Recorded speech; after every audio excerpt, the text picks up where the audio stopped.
नमस्कार। आज हम वैदिक ज्योतिष के एक बहुत ही पावरफुल कॉम्बिनेशन के बारे में बात करने वाले हैं। मंगल जब कुंडली के 9वें घर में बैठता है तो सोचिए क्या होता है जब एक्शन का प्लैनेट यानी मंगल सीधे सीधे भाग्य और किस्मत के घर में आ जाए। ये एक ऐसा कॉम्बिनेशन है जहां मेहनत की एनर्जी किस्मत की धारा से जा मिलती है। चलिए इसी को समझते हैं। और इसका सीधा सा जवाब है, जब मंगल 9वें घर में बैठता है ना, तो भाग्य मानो एक्टिव हो जाता है, डायनामिक हो जाता है। यहाँ आस्था सिर्फ मानने की चीज नहीं रहती, वो एक एक्टिव फोर्स बन जाती है। लोग अपनी मान्यताओं को सिर्फ फॉलो नहीं करते, बल्कि उनको डिफेंड भी करते हैं। चलिए इस पावरफुल प्लेसमेंट को और गहराई से समझते हैं। अच्छा, इस कॉम्बिनेशन को ठीक से समझने के लिए सबसे पहले हमें इसके दो मेन पिलर्स को समझना होगा। एक तो है 9वां भाव और दूसरा खुद मंगल ग्रह। तो सबसे पहले बात करते हैं 9वें घर की। इसे धर्म भाव भी कहते हैं और ये हमारी जिंदगी की कितनी सारी चीजों को दिखाता है। हमारा भाग्य, हमारी हायर एजुकेशन, स्पिरिचुअलिटी, हमारे पिता और गुरु, यहाँ तक कि लंबी यात्राएं, हमारे बिलीफ सिस्टम्स और पिछले जन्म के पुण्य भी। बेसिकली ये घर है किस्मत का, डिवाइन प्रोटेक्शन का।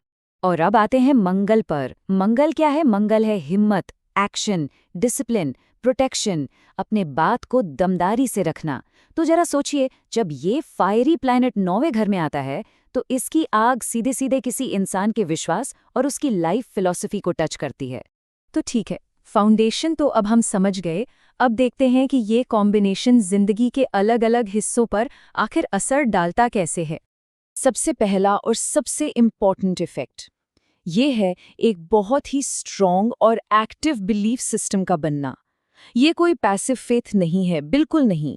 जिन लोगों की कुंडली में ये कॉम्बिनेशन होता है ना, उनके विचार बहुत पक्के होते हैं। वो सिर्फ मानते नहीं हैं, बल्कि अपनी पर्सनल फिलॉसफी को पूरी ताकत से डिफेंड करते हैं।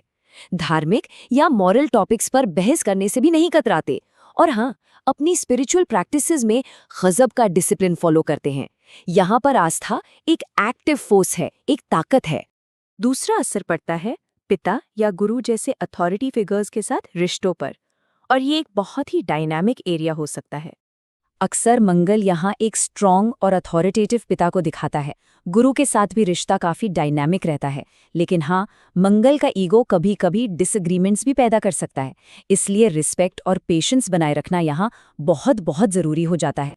तीसरा और बहुत ही इंटरेस्टिंग पॉइंट, इस प्लेसमेंट में किस्मत सीधे सीधे एक्शन से जुड़ जाती है। मतलब सिर्फ बैठे रहने से भाग्य नहीं चमकने वाला।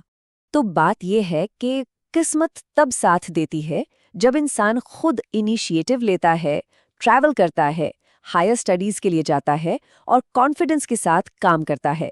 ये वो कॉम्बिनेशन है जो मेहनत को रिवॉर्ड देता है। चौथा इफेक्ट है हायर एजुकेशन और नॉलेज पाने की चाहत पर। मंगल यहाँ एक कम्पेटिटिव स्पिरिट लेकर आता है।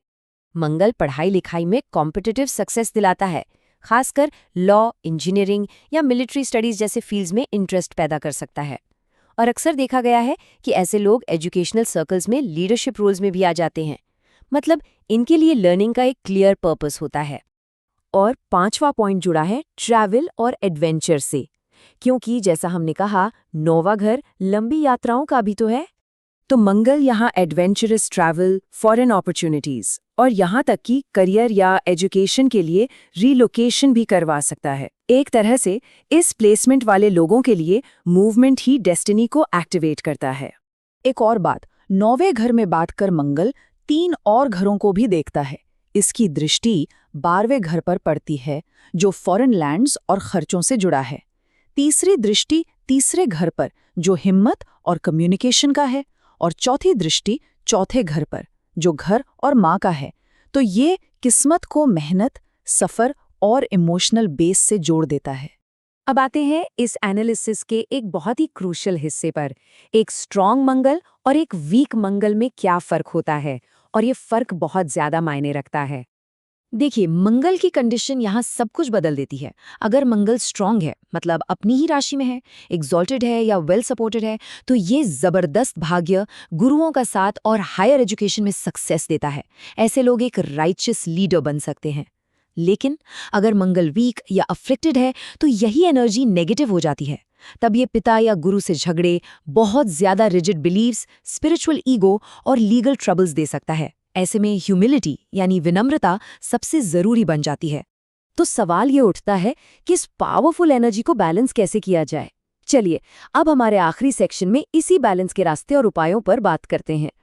बैलेंस के लिए कुछ सिंपल लेकिन बहुत इफेक्टिव उपाय हैं, जैसे पिता और टीचर्स की रिस्पेक्ट करना, मंगलवार को दान पुण्य करना, हनुमान चालीसा का पाठ करना, ईगो वाली बहस से बचना और डिसिप्लिन स्पिरिचुअल प्रैक्टिसेस में एंगेज होना।